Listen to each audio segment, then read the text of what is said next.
Okay, everybody, welcome to day 2 in management. Today we're going to be looking at leaders facilitate the planning process in chapter 2. And then we're also going to hop over to chapter 3, which is leaders are being effective communicators. So if you'll start with me in your book, let me move this out of the way. We're going to start there on page 36. I want you to be thinking about, while we go through this chapter, the one thing I want you to be thinking about is, how did your last class go?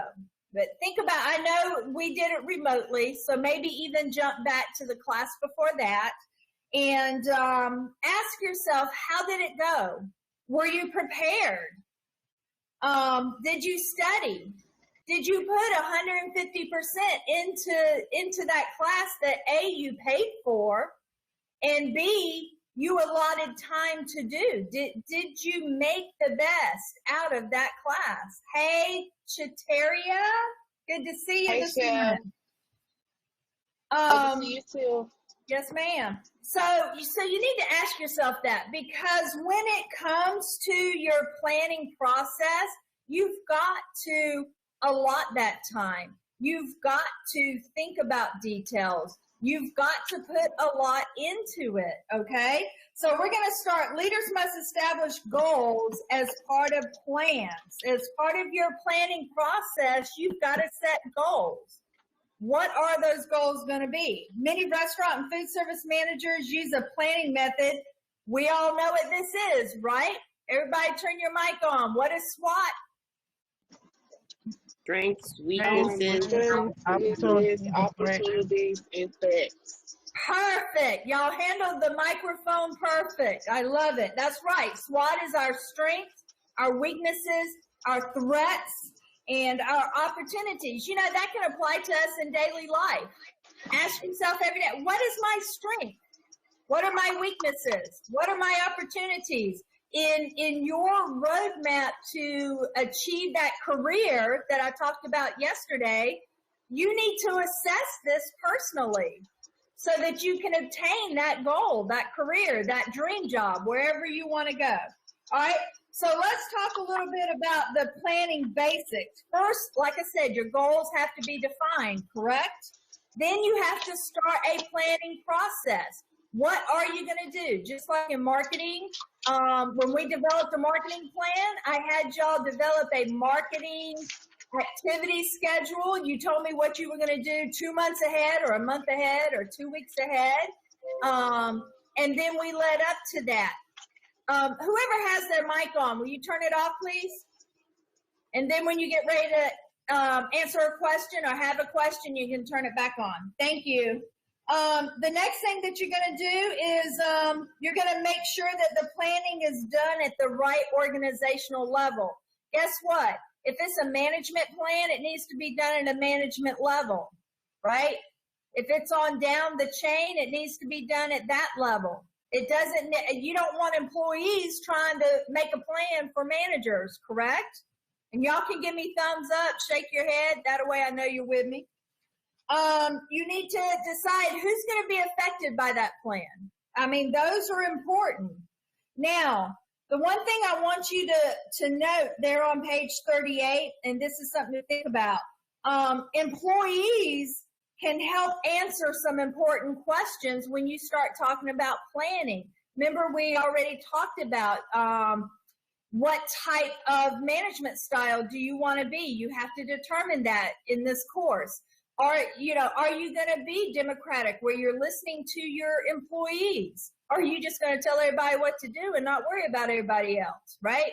So your employees, if you listen to them, they can help you, right?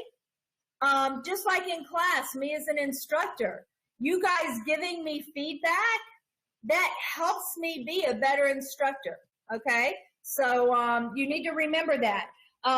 They can help you determine better customer service, right? How many of you speak up to your managers at your job? Give me an example. Somebody give me an example of a time you spoke up and shared how you thought something could be done to better improve what was in place. Anybody give me an example of that? Go ahead and turn your mic on and you can give me an example of that.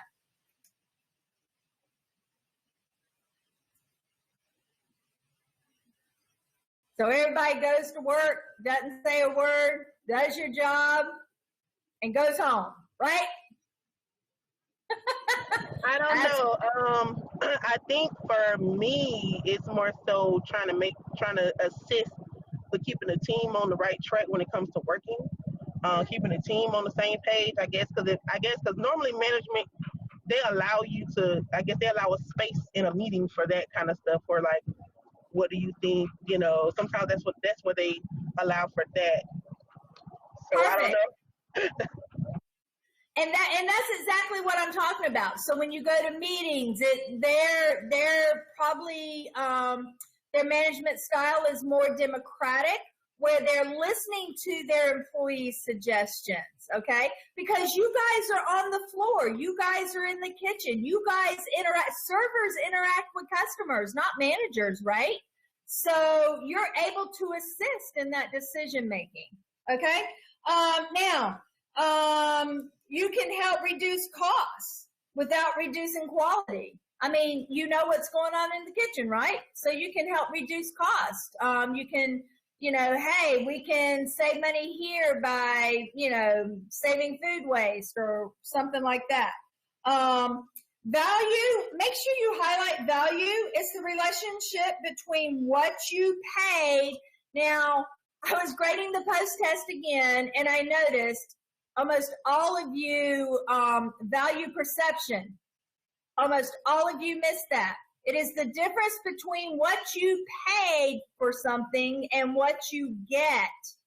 Okay? A lot of you kind of missed that. And this is kind of on the same principle. The relationship between what you paid and the product or service that you get. All right? So make sure you pay attention to that. All right, let's talk about the managing planning information. First, that's information about the operation itself. That's kind of like the fantasy operation description, okay? That needs to be about your operation. Information about the community, information about the restaurant food service industry, information about the state, national, and international events. I want y'all to go back and read those on your own, okay? Make sure you know those. Now, let's talk about setting the course of the operation. This particular section here, and I'm on page 41, make sure you mark that. This section's going to help you develop your vision and mission statements, all right? Now, in this class, you don't have to develop your vision statement, but you will in future classes, but you do have to develop your mission statement. Can anybody tell me what the difference between those two is off the top of your head? And I'm not looking for it to be correct. I just want to have an idea if you know what the difference is. Somebody bounce in for me.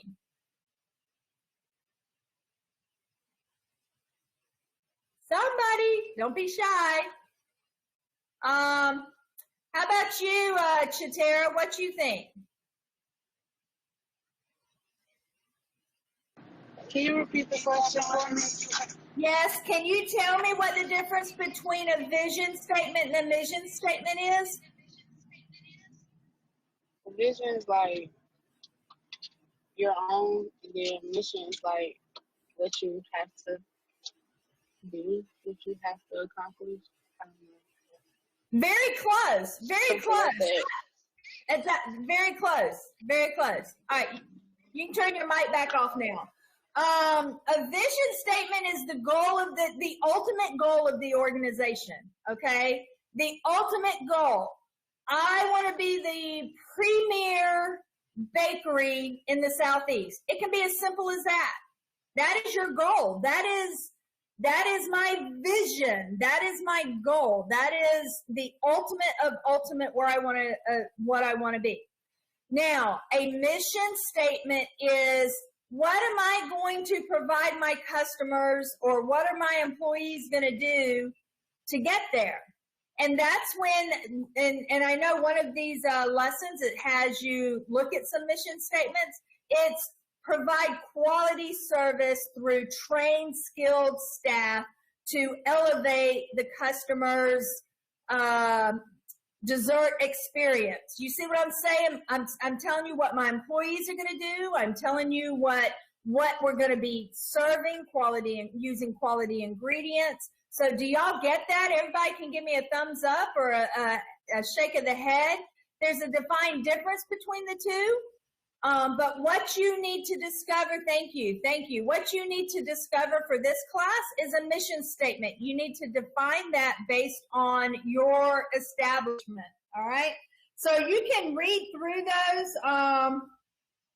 Extraordinary customer service, high quality, healthy food, respect for employees and customers, help the community. There's a whole host of ideas there on page 41 for you. Now, like I said, vision statement. I'm not going to read this again to you. I want you to highlight vision statement because you are going to need to develop one of those later on, and your mission statement needs to correspond with that. Vision usually means you're going to exceed, you're going to excel, you're going to delight, you're going to put customers first. It's extraordinary. Again, that's your goal. That's your vision. All right. Mission statement, again, is how are you going to get there? Now, over on page 43, I want you to see stakeholder. You're going to see that on a quiz or a test. Make sure you highlight stakeholder. That is anyone affected by your business, from employees to customers to management to whoever. That is anyone who's affected by your business. Do not confuse that with shareholder. In a corporation, a shareholder are individuals that hold stock. There's 100% stock in every company, and it can be divided any way you want it. So don't confuse the two. That is not a shareholder. That is a stakeholder. Okay? All right, we're going to move on since we do have so much to get through. The importance of goals. I want you to read through that. Goals specify results. We set goals so that we can measure if we've reached them or not. Okay? So I want you to make sure you're reading through that. Now, when you set goals, if you look there on page 46, you got to think about benchmarks. Benchmarks are going to be measurable, okay? Measurable sequences that you can assess how far, or if you've reached those goals, if you've gotten there, that sort of thing. So benchmarks are standards by which something can be measured or judged. You will see that on a test. Know what a benchmark is. Remember, we talked about even in our marketing strategy, you have to have measurable goals, right? You have to be able to measure if whatever you're doing was successful or not. Now, different types of goals. You can have organizational goals. You can have departmental goals. Hey, we can have a class goal. I mean, I have a class goal. My goal is to have everybody in class every day. That's my class goal. You know, that's why I'm offering you 5 extra points so that if you come on here every day and listen to our lecture, I'm giving you free 5 points. All right. That's my measurable goal, right? So, you know, you can have individual performance goals. Now let's talk about SMART goals. Those are the ones you need to pay attention to. And again, make sure you know the SMART goals because it's going to be important. It's going to be on your test somewhere, somehow, some way. SMART goals. All right. So you need to be specific. What are those goals? Can y'all give me some goals that possibly you would find in a kitchen atmosphere? You're in culinary. What are some goals you would find in a kitchen atmosphere? Speed of service, maybe. Yeah. Mise en place, of course. Yep. Yep. I'm thinking. There you go. Let somebody else bounce on. Somebody else tell me, what are some kitchen-related goals? Increasing customer traffic. Go ahead, Patrice. Yes, ma'am. Go ahead, Patrice. Give me a couple more. Reducing fraud, waste. That's all I can think of. All right, anybody else got any other suggestions in the kitchen? What would be a good goal? A specific goal? Good morning, Josh. Good to see you. Sorry I'm late. That's all right. Okay, so Josh, just to catch you up real quick, I'm asking maybe some specific goals you can set in the kitchen, and also to cut down on the feedback of double listening like we had yesterday. I'm asking you, if you're not answering a question, to turn off your mic to maybe reduce that feed, and then you can turn it on and off as you answer or participate. Okay? Okay. Do you have any ideas of a goal, specific goal in a kitchen?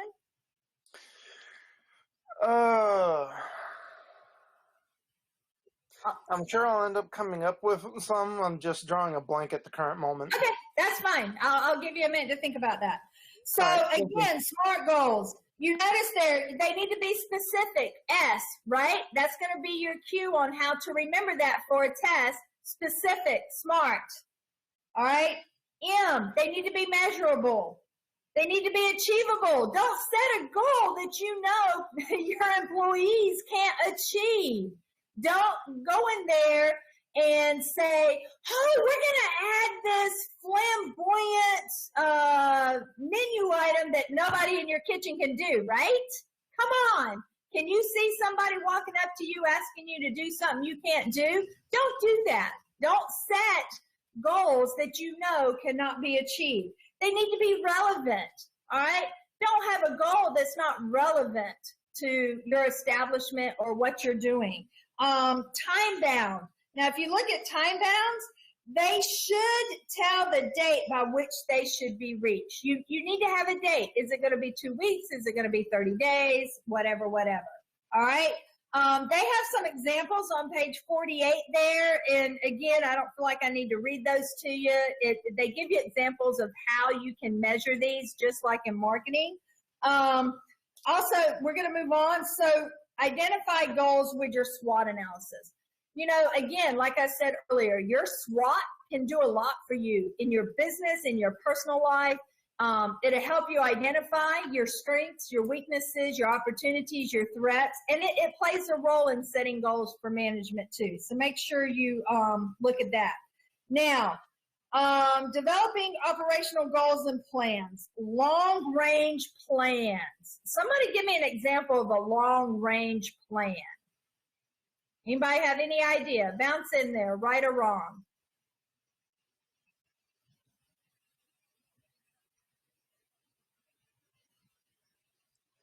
For me, it would be a case of I'm wanting to start off my business as just a small cafe, but eventually I'm wanting to be able to expand the operation into a full-fledged family dining service.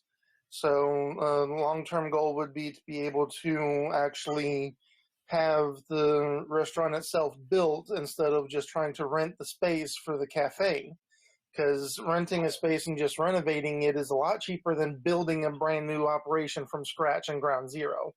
Absolutely. So that would be my long-term goal. Perfect. So a long-term goal can be defined as something that you may do 5 months down the road to 5 years down the road, right? If you look in your book, well, they go 3 months to 5 years. So long-term is something that to reach that goal is going to be in the distance. It's not going to be in the next week or 2 weeks or even 4 weeks, the next month. So make sure you know the difference between those two. All right. Now, I'm not going to go over a business plan and marketing plan. We kind of went over those before. You can look at that. Make sure you highlight, though, because you need to know business plan is a statement of goals and activities to be addressed within the next 12 months to move the operation towards its mission. And then the marketing plan is a calendar of specific activities. Y'all developed a marketing plan, right?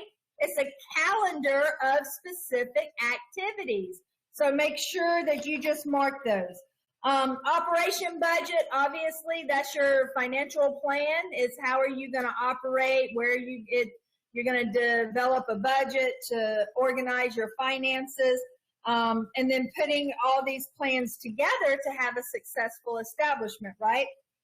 Now, again, if I want everybody to turn to page 53, if you got your book in front of you, consider employee abilities. We touched on that. Again, remember, I want to ask this. What are some of the things that your employers asked you to do that you felt was a little above your ability? Does anybody have an example of that?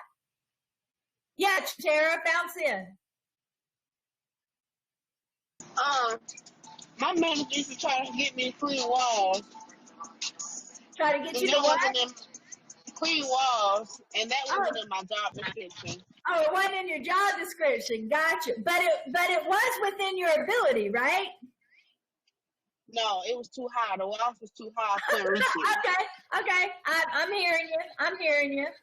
So that could be it. I mean, if you have a health reason why you can't climb a ladder and get up there and clean a wall, I get that. So when you're setting goals and you're setting different standards, you've got to think about your employees. You got to think about their skill and knowledge level. I touched on that earlier. I wouldn't ask you to do a plated dessert, a high-end 5-star plated dessert, if all you knew how to do was cut a cheesecake, right? Exactly. I wouldn't have you to do that. If you have the ability to cooperate, some people don't have the ability to cooperate, right? Accountability. All right. So you need, in the response to change, you need to read through those. All right. And then I want y'all to highlight Exhibit 2.12.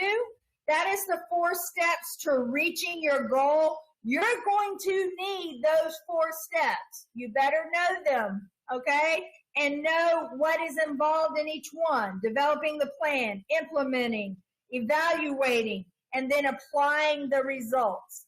All right? Everybody got that? All right, now, I am going over to Chapter 3. Let's talk about being effective communicators.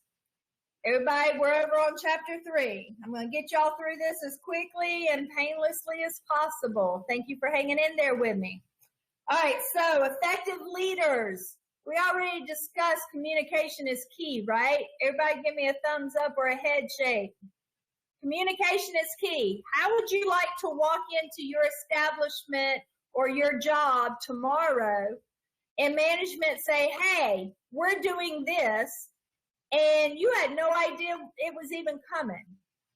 That would kind of catch you off key. Does anybody have an example of that where you just walked in and all of a sudden, bam, you're doing something that you had no, like some big change? Anybody got an example of that? Go ahead, Chitaria. Krista, go ahead. Okay. Well, working in the call center, we have, sometimes there's issues with like seating. You walk in, you think you get ready to sit down. No, ma'am. You walking around, put your name on the list, hope you find a chair. You better hope you get a chair. Sometimes it's so crowded. So yeah, like. Really? And this is your job and you're a call center and they're not providing you a seat to sit in? Yeah, a couple places around here is the computers sometimes are broken, the chairs, some don't work. You got to take a keyboard from here, go put it somewhere, get a chair, go take it somewhere, and go find a seat. Yeah. So are you like really answering calls, walking around trying to handle customer service calls? No, they'll have you clock in and go into like a different aux, and then you have to just wait until your name's called to get a seat. Oh, okay, okay. But they're paying you to stand around, basically. Basically, yeah. Well, that ain't a bad job right there, then, is it? You're right. But it'll get boring after a while. Anybody else got an example of lack of communication? Nope. Okay, we're going to move on. So if you look there on page 64, managers must communicate. Again, I can't say that enough. I say that even in my baking and pastry classes. I said it in marketing. I'm going to say it in management. Communication is imperative to the success of any organization. It can hinder or reduce employee irritation when they feel involved, when they feel like they're a part of, when they feel like they are being heard. It reduces that friction. Agree? Give me a thumbs up if you agree. Perfect. Now, managers they communicate with a bunch of different people. If you look there, employees, customers, owners. If you're the manager but you're not the owner, you have to be able to effectively talk to the owner of that establishment. Suppliers. If you're a food industry, you have to be able to talk to your suppliers, your purveyors, community and officials. If you're a manager or an owner, you got to be able to go down to the local business-related sectors and communicate with them about your establishment. You got to be able to, if you're in the food industry, you got to be able to, inspectors, right? You got to be able to talk to them.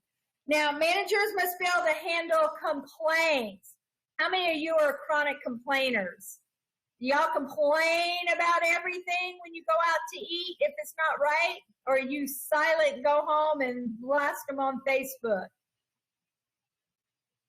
Now, Chef, if we paying for some food. Okay, go ahead, Krista. You go first, and then whoever else was talking can jump in. Well, I mean, if they get my order wrong, I'm gonna say something, but within limits.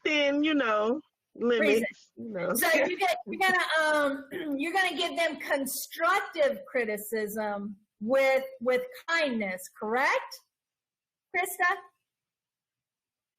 Yes, constructive criticism. That's what happens to me because the customer service in me just kind of, I don't like when people don't give good service. So, like, I'm going to tell you because, first of all, I had a job that whether the auditor's coming through or not, so you got to be on your toes all the time. You know what I'm saying? So it's like people don't realize that people can be in plain civvies and come through your line from corporate, like, or come to your establishment.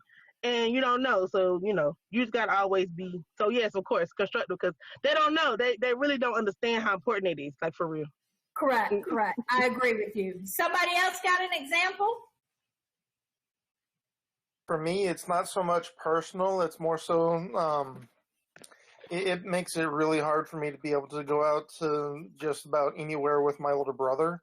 Because he will, if his order isn't completely perfect the way that he ordered it, he will send it back continuously and make either complaints or end up getting to the point where he just gets so frustrated with it that he ends up getting the whole meal comped. Yeah. That's one reason why, in truth, I don't really like going out to eat with him because he constantly does that to me. Complain. It's a case of, honestly, I love my brother, but at the same time, I want to drop kick him into orbit just because of the fact that he's holding everyone else up with the meal. And I won't just. Gotcha.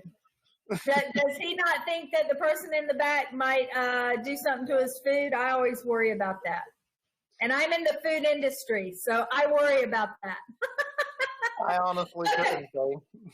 Okay, so as a manager, you've got to be prepared, right? You've got to always be prepared to deal with complaints, answer customer questions, display an ongoing sense of hospitality. Sometimes you need to smile, like Krista said. You need to smile even when you feel like drop kicking them, as Joshua just said, okay? You've got to be, you got to be ready for that. We're going to move on down to managers must understand the legal boilerplate. Make sure you highlight that word boilerplate. It will show up in the future, okay? Now, I want to go ahead and flip over. Let's talk about the communication process. I'm not going to go too deep into it, but I want you to understand the flow of the communication process. Communication is the process of sending and receiving messages. I'm talking to you now. I'm sending you a message. You guys are receiving it And hopefully you're hearing it and understanding it the way I'm sending it to you so that you can respond in the manner that I'm asking you to respond, okay? So talk about the sender. The sender is the person who sends the message. Just what I said. It's from who it is, it's for whom it is intended. I am sending a message intending to my class to receive. What do I want to say? That's going to be your message content, all right? Our content today is chapter 2 and chapter 3. How will I send it? I'm doing it through an online virtual class. You need to think about how would you send a message? What other factors may affect that message? Is there surrounding noise? Is there something that will stand in the way of that message being received and the context of that message being heard? So some of the things you need to think about, and even as I'm looking at you guys, the one important thing I'm thinking about is the nonverbal communication. I can tell if you're really in tune with what I'm saying, if you're distracted while I'm talking. Now, I'm not putting anybody on point because I know everybody's kind of got their own little life going on behind this little camera. So I'm able to see all of that. You are giving me nonverbal communication. You're telling me if you're really enticed by what I'm saying, or you're enticed in wanting to learn what is being said, or if you're just kind of listening. So what are some other examples of nonverbal communication? I can think of a couple with my son. Go ahead, anybody bounce in? Go ahead, Patrice. What's an example of nonverbal communication? I was saying this is a nonverbal. Yep, perfect. Perfect. What's another one? How many of you get eyes Body rolled language. by your children? Body language. Body language. Body language, absolutely. Your eyes roll. Robert, Bradley, can you give me an example of a nonverbal communication? I hadn't heard from you today. We're going to see if he's on here, but not on here. Robert, Bradley?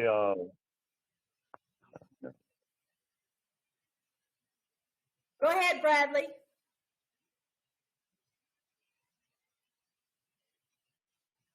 Okay, let's move on. Robert, give me an example of a nonverbal communication. Like you said, I guess body movement, gestures, things like that. Perfect. LaTanya, can you give me an example?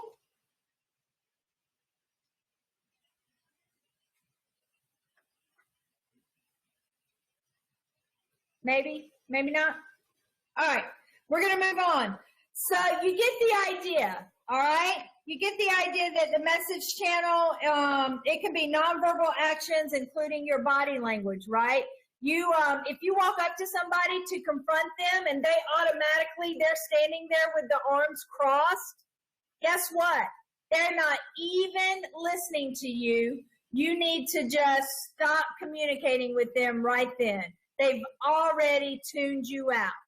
If they have that stance, they're not listening. So keep that in mind. That is my little tidbit. If you ever go to chat with somebody, confront somebody, have a discussion with somebody that could be even remotely important, if their arms are crossed, you might as well just, I'm sorry, I'll talk to you at another time, okay? All right, so nonverbal communications, we've gone over that. Let's go ahead and flip over. Let's look at message context, okay? Message context, the surroundings through which a message travels is the message context, all right? There are 3 levels to this environment, all right? You need to look there at the exhibit 3.5 on page 6.9. The inner circle is your sender receiver, all right? That's interpersonal communication. That's from me to you. We're having interpersonal communication. Then outside of that is going to be your middle, okay? Your middle message context. That is if I am communicating to a team or a department, all right? That's not interpersonal. That's not from me to you. That's outside of me to you. And then there's going to be outer, which is the whole organization. So do y'all want, the last class kind of got confused with that. Does everybody understand that? Inner is going to be interpersonal communication. The next one's going to be like your departments or your team or your group. Then the next one's going to be in an entire organization. All right, message context. All right, now we're going to move to the receiver. The receiver is the person for whom the message is intended. Now, that doesn't mean that I'm sending out a message and you're automatically receiving it and understanding it. And that's something that as the creator of a message, you need to think about. All right, you've got to think about, is that person going to be able to understand the message that I'm sending? And if not, you need to evaluate how you are sending it. Some people don't take verbal communication well. Some people prefer to have it in writing, right? So we need to think about that. And I want you to read some of them challenges. You see there in that communication barriers, all those little digits in the middle, those are barriers, all right, that may hinder. Some of them could be the word meaning. I know you guys probably have some jargon that I have no clue what it means. Now, when I have learned that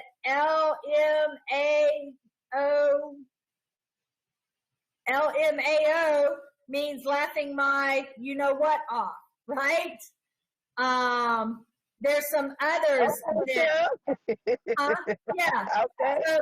So I got a granddaughter that keeps me up to speed on some of this. But you understand what I'm saying? If the jargon and words in a professional atmosphere may not be the right thing to do. I would not send Chef Dahl or Chef Bossenberg or Mr. Stiff a message containing that jargon, right?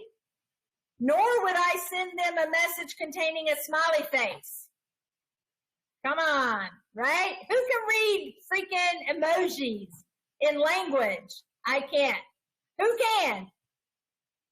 Y'all can read emojis? Man, I know I'm old, right? So you got to think about that, okay? Gestures, cultural differences. Guess what? There's some things that certain people groups may say between each other that, God forbid, if some other people groups say it, you're going to be in trouble. So you got to think about that, right? You got to think about who your audience is. What are some of their cultural things that they do and don't do? I know the Chinese have certain things that are taboo. You do not do that. So if you're communicating with someone in another country or a different ethnicity, however you say that word, there you go. Thank you. If you're dealing with a different people group, you got to be careful how you're communicating with them. Okay, that's what I'm trying to say. Assumptions. I may say something, and you assume I mean something else, right? So you got to make sure you pay attention to assumptions. Fixed ideas. Certain people have fixed ideas, and I don't care what you say, you're not going to change it. Opinions. Everybody has an opinion, right? Just like everybody has something they sit on. You have an opinion. So, yeah, I said it nicely. So everybody's got opinions, and everybody has a right to have their own opinion. But in the workplace, you have to be respectful of those different opinions when you get ready to put out a message, okay? Distracting workplace. It's like right now, I know that you guys are at home. I know that you're not paying 100% to me because you've got other distractions. You got to keep that in mind. Don't send out a message to a group that's in the kitchen and they're focused on what they're doing in the workplace. Send it after work or during their break time, something like that.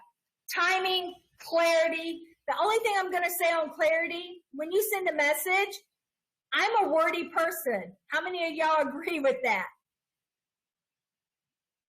Thank you, Chatera. Everybody agree? Thumbs up. I am wordy. I know this. My family knows this. Don't call me and think I'm going to be on the phone with you 1 minute. All right? It's going to be 1 hour because I'm wordy.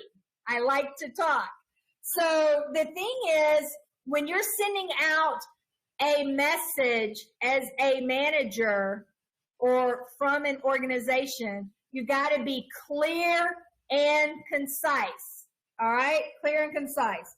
I'm not going to read through all of these effective communication tools. Obviously, you need to speak like a pro, correct? Speak like a pro.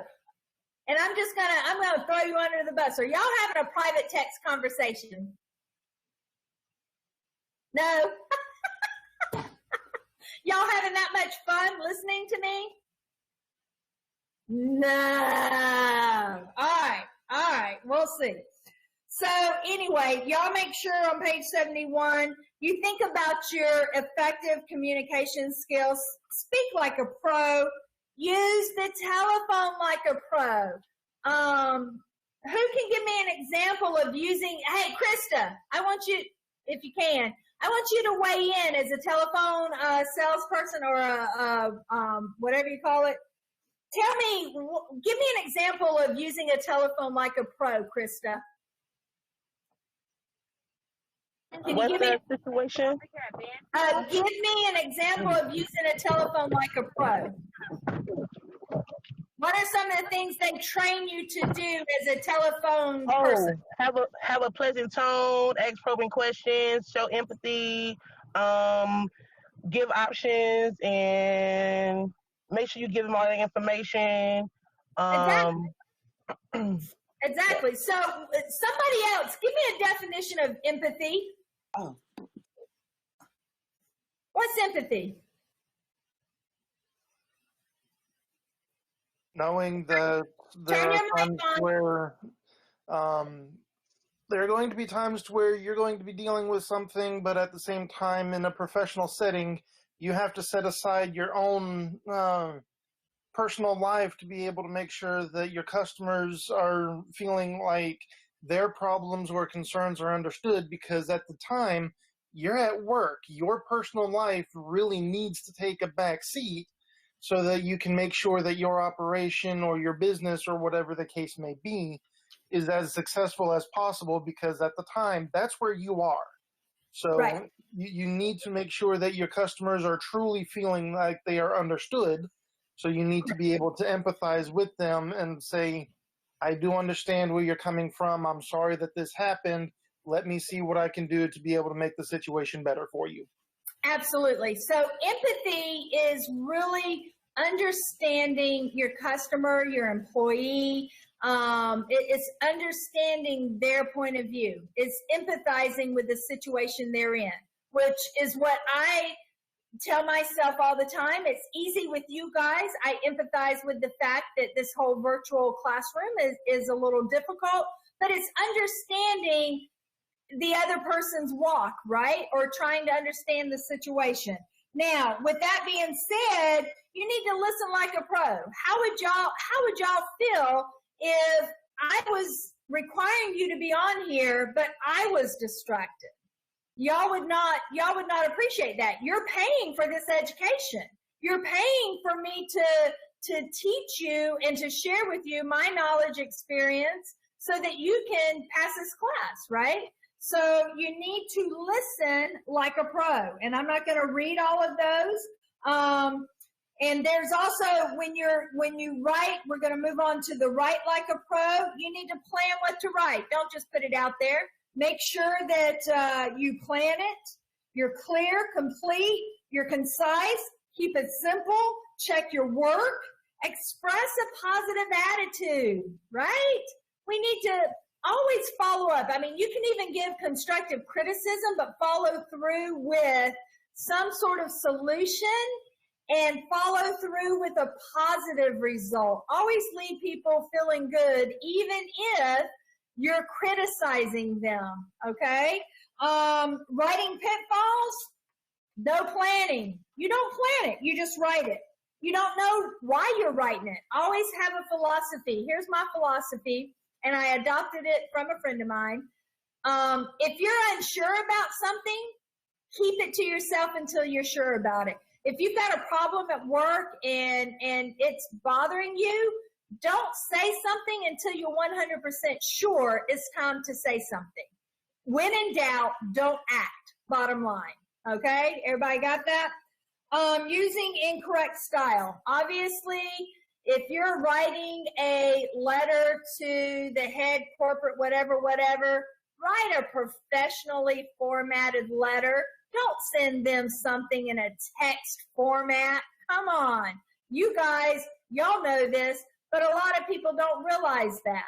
You need to make sure you have the correct style.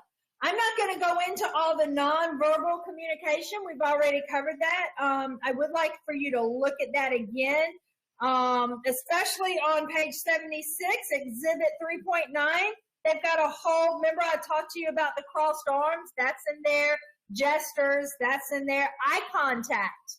Eye contact is a big one. When you're talking to somebody, you need to maintain eye contact with them. All right? I'm not going to go all into the interpersonal communications. I want you to look over that. I've already covered. Somebody tell me, what is interpersonal communication?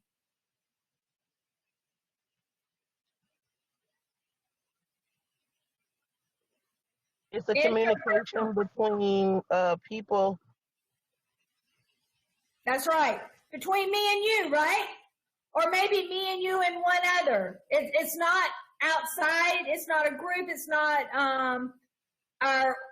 organization. It's a very close-knit, small me to you. I want y'all to remember me to you, maybe someone else. And speaking of that, did y'all know?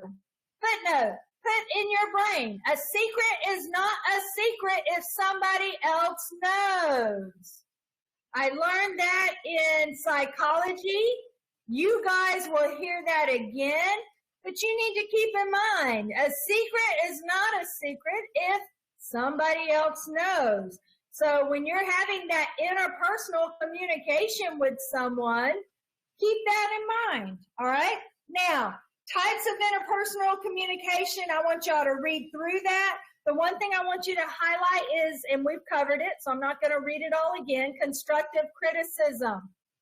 That's where we share our thoughts, but in a kind way. Look, I do baking and pastry. All right, I am a pastry chef by nature. All right, don't ask me about no steak or any savory items. I did what I had to do to get through school, but I am a sugar chef through and through. Don't give me no sweetener that's alternative. Gross. But when I got started, I would have people taste my products, right? And you get the general or the generic response, oh, it's good, it's good. No. I want you to tell me if you like it or not. But I want you to do it in a nice way, because I can't change it if you're not saying, hey, this sucks. Or, hey, this is dry. Or, hey, whatever. Okay? All right. So internal, external communication, the only two things I want you to remember about that. Internal is within your workplace. That's going to be communication within your organization, within your workplace. External communication is outside of that, your customers, all right, your community. That's going to be outside of the workplace. You can read some of those. I'm not going to read all that to you. Processing messages. You need to, restaurant and food service managers require an organized way to handle a message they receive so they can prioritize them. Look, whenever you receive messages in the workplace, you need to prioritize them. Is it something you need to take action with now? Is it something you can put off and answer later? You must prioritize, okay? You must prioritize.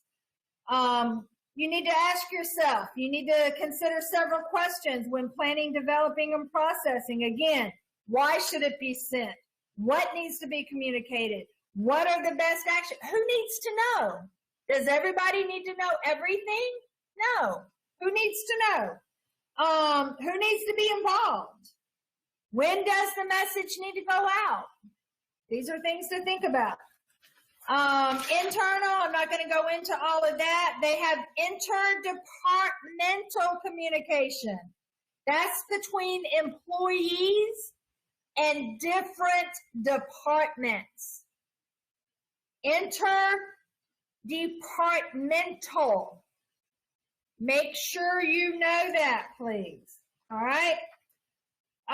External communications, obviously you can look at that. That would be like letters you're sending out, direct mail, coupons.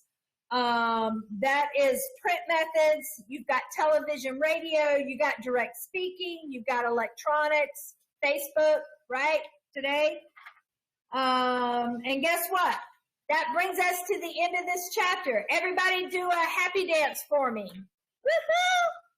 2 more chapters down. All right, so the only other thing I want to quickly tell you, and I'm going to let you go, all right? Your projects, don't overthink them. Your executive summary that you started in marketing, that is the base of your fantasy operation, all right? I need you to just look at your journal and your final project information and intertwine those. When you get ready to put your final project together, you already got a lot of that information. You're just adding to it. When you present your final project to me, it does need to be in PowerPoint form. And it does need to have no more. I'm giving you 9 slides, okay? I know there's 8 listed on that sheet, but I'm giving you 9. You can do your cover as 1 slide, and then you're going to move on to the, let me pull it out here, make sure I'm quoting. You can put your cover on 1 slide. The next slide is going to be your description. Your description is exactly what's on this paper. Type of organization. You've already given me that once. Your location, where are you going to be at? In a previous class that y'all did a floor plan, right? With seats and tables. How many seats is your organization going to have? Your establishment, your restaurant, your bakery. If you're a food truck, you can maybe say you're going to put a table out there with an umbrella. 4 seats. I'll take that. All right. Hours of operation, description of physical plant. Yes, Krista. Oh, I know that it said, oh, that's for journals. So for this project, this is actually our business summation or what we aspire to try to do. Exactly. Okay. All right. Exactly. So your journals that you're turning in ahead of time, they're leading up to this final project. Now, keep in mind, not all journals are going to be required in this final project. That's why I'm pointing, because there was confusion last time, and it was my bad. I'll take ownership of it.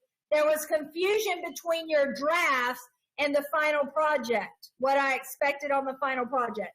So I'm trying to make this very clear right now is you're going to have these slides. Now, your journals are going to play a part in this because the information you're developing on your journals are going to be the information you put in your slides, right? Everybody give me a thumbs up if you understand that. Perfect. So, again, your fantasy project, description of physical plant, that is a description of your establishment. I don't know where physical plant came from. I did not develop this. But physical plant is your establishment, okay? What is the ambiance? If you're a steakhouse, are you going to have a heavy wood grain, low light, T-bone atmosphere? If you're a steak seafood, are you going to come in, or a seafood restaurant, are you going to come in and it's going to, look like the underwater sea atmosphere? All right, y'all getting the point with that? And then your management philosophy, you need to have that. And that's going to be on your slide 2, okay? So slide 1 cover, slide 2 is going to be your description of your operation. Your next slide is going to be your mission statement. And feel free to put pictures in this. You don't have to, but feel free to dress it up, make it as fluffy as you want, or not at all. It's up to you. As long as I have each of this information on individual slides, and I have no more than 9 slides. All right? That's what I'm telling you. And then y'all can go through the rest of those. If you look at this final project, I want your slides in this order. And if you look right next to that, it tells you what percent of that slide is your overall grade, okay? That's how I'm going to determine your grade. So any questions on that? Again. I have a question about the I have a question about the menu. I did the menu descriptions and everything, and it says like we have to have 15 menu items. It doesn't fit on one slide.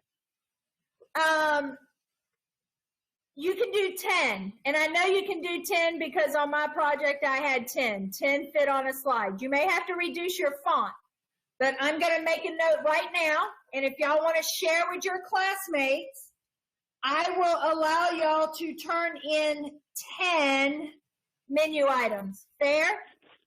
Okay, because I was doing the 15 plus the beverages, and no it beverages. fit on. No beverages. Well, I was just adding it to mine. Yeah, that's fine. That's fine. Yeah, so give me 10 plus, whatever beverage. And if you're adding alcohol, let me give y'all a piece of advice for future projects, for your future. Mm-hmm. You can add, if you're going to have alcohol, beer, don't get too specific. The more detailed you are on these projects down the road, the more cumbersome they're going to be, okay? So what do I mean by that? If you put an item on your menu that requires, hypothetically, 20 different ingredients, and 10 of those ingredients are spices, guess what? In cost control, you're going to be costing out that menu item, and you're literally going to have to look up and take all 10 of those spices and discover how much a quarter teaspoon of each of those are going to be. So the more intricate, and this is just from me being there, done that, the more intricate and more detailed your menu is, the more work you're going to have to put into costing those out down the road. Same thing like I talked about yesterday, your organizational chart. Don't make it complicated. You got to have somebody in charge. You got to have one front of house person, one back of house person. Don't make yourself more work than what it needs to be, okay? All right, any other questions? Nope. All right, well, we're approaching 1 hour and 20 minutes, so, which I feel like we've done good. We covered 2 chapters, and y'all have a great afternoon. Please do not forget to get your information into me. Yes, Krista? Did you still want me to stay after? Yeah, stay just a minute after everybody bounces out. All right, everybody, y'all have a great afternoon. Thank you for joining me. You too, Chef. You too. Bye, Chef. Arrivederci. Au revoir. Robert, are you still here? I mean, not Robert, Bradley Brooks. Bradley Brooks. Bradley.